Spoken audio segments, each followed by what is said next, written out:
Eccoci qui, un anno fa eravamo qualche metro più là a Massimiliano Cagliazzo, vedi a volte le cose ritornano. Esatto. L'importante è rivedersi però, Si finché ci si torna rivede. dove si è stati bene. Esatto, però io mi ricordo che un anno fa là parlavi di un progetto di cui potevi dire, non dire, che sarebbe stato poi in televisione alla fine di settembre, Sì, che poi è andato bene. È andato molto bene, che era Mare Fuori. Esatto, Mare Fuori, che è E- stato anche un piccolo caso in TV, perché insomma è stato molto seguito, Sì, in realtà, anche molto amato, devo dire. sì, io non me l'aspettavo, tant'è vero che anche dopo l'uscita io non sono tornato a Napoli per varie vicissitudini di lavoro. Quando sono tornato mi sono reso conto che soprattutto lì, essendo lì il posto dove abbiamo girato e parliamo di tematiche che sono sì abbastanza universali, però circoscritte in quel posto, cioè in quel posto sono più forti. Sì. Cioè temevi che fosse una cosa locale alla fine, che interessasse. No, temevo no, però non mi aspettavo questa risonanza lì in questo posto, poi dove è tutto circoscritto lì alla fine. Certo. E mi ha fatto molto piacere notare proprio come ragazzi anche molto piccoli si siano affezionati al progetto, ai personaggi e soprattutto come certi personaggi hanno influito su alcune loro scelte che quando questa bellissima cosa questa cosa, succede grazie al nostro lavoro secondo me hai fatto proprio gol, capito? Quando arriva qualcosa nel sociale che aiuta le persone. Sì, poi esatto, che anche quella è una cosa, avere anche il ruolo sociale, no? Si parla spesso di intrattenimento, e non è solo intrattenimento, Esatto. c'è sempre qualcos'altro dietro. Cioè qualcosa che ti fa riflettere, ti fa fare delle domande, ti fa aprire gli occhi anche su dinamiche che ti circondano, magari Esatto. in alcuni casi con i quali sei proprio a stretto contatto e magari c'è un progetto che possa essere uno spettacolo a teatro piuttosto che qualcosa nell'audiovisivo e è una figata. Veramente. Senti, adesso da dove si riparte adesso, dopo quell'esperienza? Allora, abbiamo finito da poco di girare Mare Fuori 2, non so Che lo vedremo a 2022, non ti chiediamo niente perché probabilmente non potrai dire niente. No, credo che ce la Puoi dire facciamo novembre. quest'anno. Sì, credo che... E ci saranno nel tuo personaggio, ci saranno delle.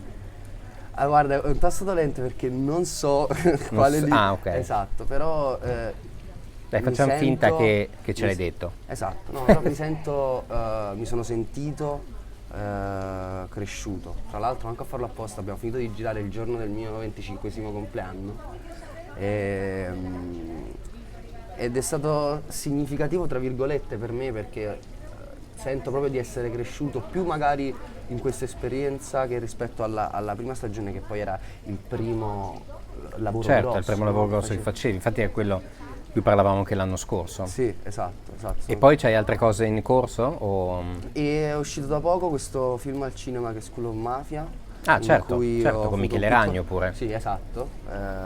Io fanissimo di Michele Ragno. In cui ho avuto questo piccolissimo ruolo, però una figata, cioè avevo un lanciafiamme, capito, alla DiCaprio c'era una volta ad Ah. Hollywood. Sì. E per il momento sto facendo dei provini, stiamo aspettando, però ti dico che al momento, dopo 5 mesi belli intensi di riprese, un personaggio bello, non mi Un attimo dispiace, di- esatto, sì, pure perché Di riprendere forma. sì, ho tanti, quando sono questi periodi così intensi, gli stimoli sono tanti Sì. e ritornare con i piedi per terra e prendersi un tempo per metabolizzare è quello che secondo me poi dopo al prossimo progetto ti fa vincere, no? Perché Certo. anche il miglioramento è un processo di cambiamento e un processo di cambiamento Sì, e devi passarci attraverso. è comunque un processo creativo, no? Esatto. Senti Massimiliano, l'ultima domanda, l'anno scorso parlammo parecchio di Brando, ti ricordi della Sì, certo. sua recitazione animalesca. Oggi chi segui? C'è ancora Brando? C'hai altri miti? Mi fa piacere aver detto oggi chi segui perché mi sono reso conto che comunque gli attori di riferimento, ma senza neanche pensarci, no? Cambiano anche in base ai personaggi che studi, no? Sì. Anche al momento che vivi tu, no? Al momento che vivi tu. E sicuramente Jack Nicholson in questo periodo mi è stato di grande aiuto, sì.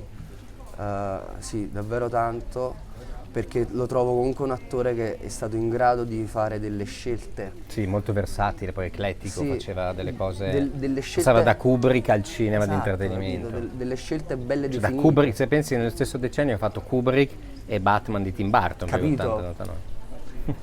80-99. Però ecco, secondo me che è una cosa fondamentale quella di riuscirsi sia a rinnovare, ma un rinnovamento che parte da una scelta, che inevitabilmente è anche una presa di posizione. Certo. No? Cioè De Niro diceva il talento vero è nelle scelte, ecco, perché mo ci vuole, devi essere radicato, no? Sì, e per poi alla fine quelle scelte creano anche la tua identità, quello che hai Creano anche fatto. la tua identità, certo. Cioè un personaggio che non è banale, cosa vuol dire secondo me? Cioè che tu attore hai fatto delle scelte che magari possono essere rischiose per certi versi, però sicuramente più interessanti che magari seguire una linea che potrebbe essere un po' più banale. Certo. Poi a volte ti va bene, altre volte no, però Beh, noi ti seguiamo, allora aspettiamo novembre. Massimiliano Cagliazzo, grazie per essere stato all'Hot Corner. L'anno prossimo ci vediamo qua. beh, Ormai appuntamento fisso. Sembra che Hot Cioè- porti fortuna. Vedi, viene lanciato, guarda. Per non dimenticarti di Oh, noi, così sto appena siamo in cameretta. così a posto. Massimiliano Cagliazzo. Grazie. Ciao. Grazie Massimiliano.